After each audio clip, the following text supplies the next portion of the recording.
I was having dinner with two friends recently. They're a couple, but as we sat down to eat, I could tell there was tension between them. They weren't speaking to each other for the first 10 minutes of the meal and gave short answers to all my questions. After a moment of pure silence, something strange happened. My body started to tremble ever so slightly. I turned my head away from my friends and coughed. I was doing whatever I could to conceal what was actually happening. I didn't want them to know that I was laughing. We know a lot about human behavior. We eat for energy to keep us moving. We blink to keep our eyes moist and sweep away dust particles. We breathe to bring more oxygen into our blood and expel carbon dioxide. We yell to get the attention of someone or a group. We cough to clear our throats and airways of germs, mucus, and dust. We shiver to warm up, and we sweat to cool down. We understand a lot about why humans do the things they do, but one behavior that isn't so easy to pin down is laughter. Why do we laugh? What purpose does it serve? And why do we seek it through friendship and humor?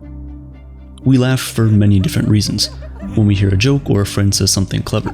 When we're surprised by something or there's tension in the air and we know we really shouldn't be laughing. Have you ever been in a fight with someone and you just both start laughing? Or even more likely, only one of you laughs and it just makes things a whole lot worse. Some people laugh all the time and some only laugh when physically tickled. Some of us laugh at pain and suffering and others laugh through tears. There are many routes to laughter that are all very distinct, which is why it's difficult to explain why we do it. This subject hasn't been widely discussed, but several philosophers devoted some brief consideration to the subject. Plato, for one, had a low opinion of laughter and the humor intended to inspire it. In fact, he narrowly interpreted it as a malicious act. We laugh at those who think they're greater than they really are. In this interpretation, laughter serves as a way to point out the self-ignorance of others. This is why Plato described laughter as a form of scorn. You can see this variety of humor online when people mock famous CEOs such as Elon Musk or Jeff Bezos.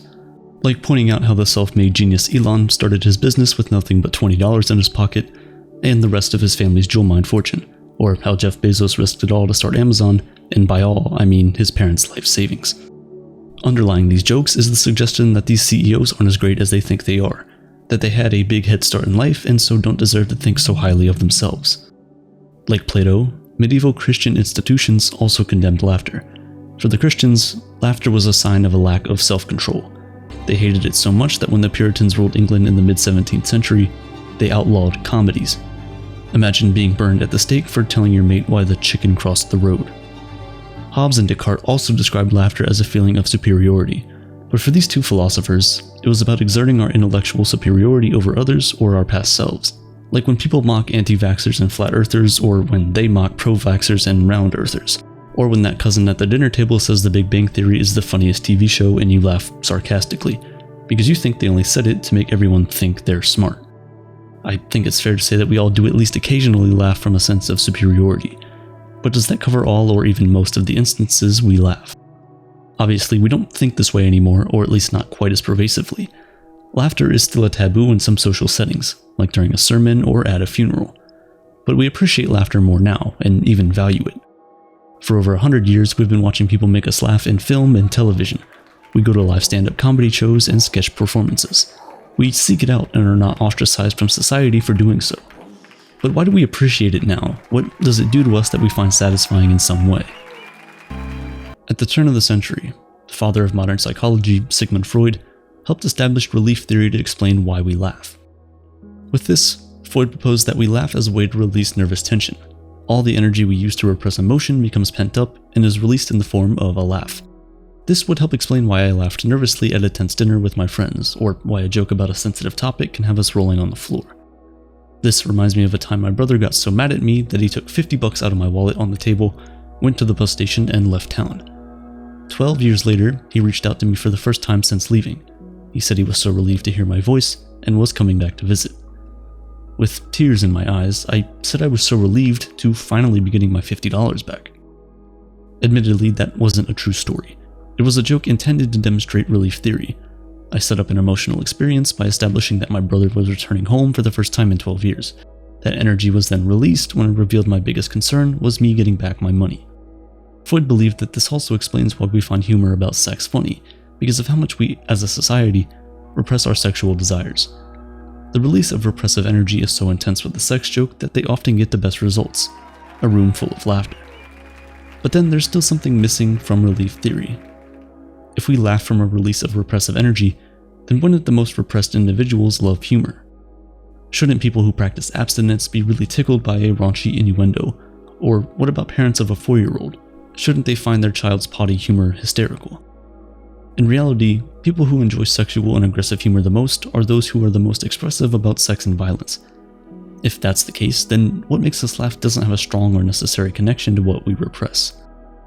Those of us that mouth nice under our breath when we see this number probably enjoy an indecent joke or two. You know who you are. And you don't have to dig into a study to notice that many jokes that make us laugh have little to do with repressed emotions. Take this conversation from the late Mitch Hedberg, for example. I like the escalator man, because the escalator cannot break. It just becomes stairs. This joke doesn't release any repressed emotions. We typically don't have any strong emotions built up in relation to escalators. Well, unless your shoe has gotten stuck in one. But for the rest of us, why is this joke funny? One of the dominant theories today that has been pushed by numerous philosophers over the past 200 years is incongruity theory. Simply put, this theory explains humor as something perceived that deviates from an established expectation. Basic joke structure works in this way. You have a setup to establish an expectation, and then the punchline deviates from that expectation. Incongruity theory does seem to explain most instances of laughter, like the time I saw a LARPer in line at the bank or a squirrel put its head through a bagel hole. However, there are many instances in my life that were incongruous but not funny at all. I was once walking near a cute-looking chained-up dog. As I passed by, I felt a sharp pain in my leg. Confused, I looked down to notice the chained-up dog was biting my ankle. The dog let go and my leg was bleeding. The situation was technically an example of incongruity, but I wasn't laughing, I was horrified. Kierkegaard explains this by saying that the tragic violates our expectations as well as the comic. So for something to be funny, it also can't be painful or destructive. Incongruity theory was modified further by philosopher Michael Clark to include the condition that the person must enjoy perceiving it for it to be funny. The problem with this modification is that the theory is still too inclusive. We enjoy many deviations from our expectations that don't make us laugh. Sometimes they're simply bizarre or grotesque in a manner we enjoy, like when we watch a horror film or the way the Romans enjoyed the gruesome spectacle of the Colosseum. With many finding incongruity theory to be less than satisfying, a new general theory of humor was conceived in 2010. The authors of the benign violation theory contend that all instances of humor must contain a violation that is benign or harmless. But what does that mean exactly? Violations in this theory can be both physical and cognitive. Physical violations are things like being tickled or threats to our physical body. The cognitive are things that violate our personal dignity, societal norms, linguistic norms, and moral norms. When these cognitive thoughts or ideas are violated and we realize that the violation is harmless. It reminds me of when a friend came over for dinner the other day. I was roasting vegetables in the oven and my friend asked if the vegetables were burning. That's when the fire alarm went off and we both laughed. So why was this funny to us in that moment? The fire alarm alerts us to a physical violation, a possibility of fire. We know that in light of our previous conversation, the violation is benign. Our vegetables have just been in the oven for too long, and there's no actual fire. Benign violation theory can account for most instances of humor, but can it account for all things that make us laugh? Dr. Robert R. Provine, a professor of psychology and neuroscience, put forward the idea that most laughter isn't triggered by formal jokes, but rather by everyday communication. In a study he conducted, Dr. Provine and some graduate students listened in on average conversations in public. What they found was surprising. Only 10 to 20% of laughter came from anything resembling jokes, the rest came from everyday conversation. We have to conclude then that most laughter isn't triggered by things that are funny. Most of the time, laughter can be separated from humor. What's largely missing in the previous theoretical approaches to explaining laughter is the social element. We're 30 times more likely to laugh with other people than we are alone. How many times have you watched a sitcom with people around you and laughed, and then watched that same show alone in near silence? Love it or hate it, it's because of this exact reason that sitcoms throughout television's comedy history had laugh tracks. The TV shows were trying to simulate the social experience of laughter, and studies have shown that they actually worked. On average, people laugh more at a show when there's a backing track. So the next time your cousin brings up Big Bang Theory for the umpteenth time, tell them to watch the show again without the laugh track, so the producers aren't telling them when to laugh, just so they can feel smart. Dr. Provine also thinks that laughter has an evolutionary purpose that is social. Laughter eases the tension in a group with the purpose of bringing about unity. When I was at the tense dinner with my friends, it makes sense that my instinct was to laugh. More than anything, I wanted to unify the three of us as we sat in silence. Further to this point, studies have outlined that in close relationships, laughter makes people feel closer, more connected, and more satisfied. It may be cliche to say, but there's truth to the common phrase, couples that laugh together last together. If Dr. Provine's evolutionary theory is true, then laughter serves a very important place in our society, to bring us together. In light of all the theories we've explored and studies we've considered, how should we go about trying to make people laugh? If we use benign violation theory to construct a joke, we know that to make a group laugh, we need to poke fun in a well-intended way. But what if part of your audience doesn't think your violation is harmless? What if they're hurt or offended by your joke? When our jokes target groups of people by race or gender, for example, they might seem benign to those people outside the targeted group of the joke. But what about those within it? If the evolutionary purpose of laughter is to unite a group, what are the ethical considerations with jokes that divide? This is the dark side of humor. As much as it can make people feel like they belong, it can also exclude others from the group. That's why we have the expression, inside joke.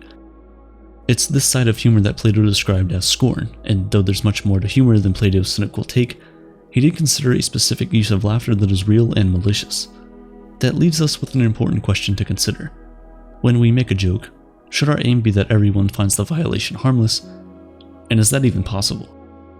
In the end, all we can do is ask ourselves whether our aim is to unite people for the greater good, or to exclude others. And if the latter is the case, is it really worth it? This reminds me of a time I felt excluded by my peers. Out of nowhere, they started mocking me for wearing jeans and a coffee-stained sweater. They were suddenly put off by me yelling, "That's what she said," when the mood called for it. And they really couldn't stand the way I whistled when I thought someone was hot. Worst funeral ever.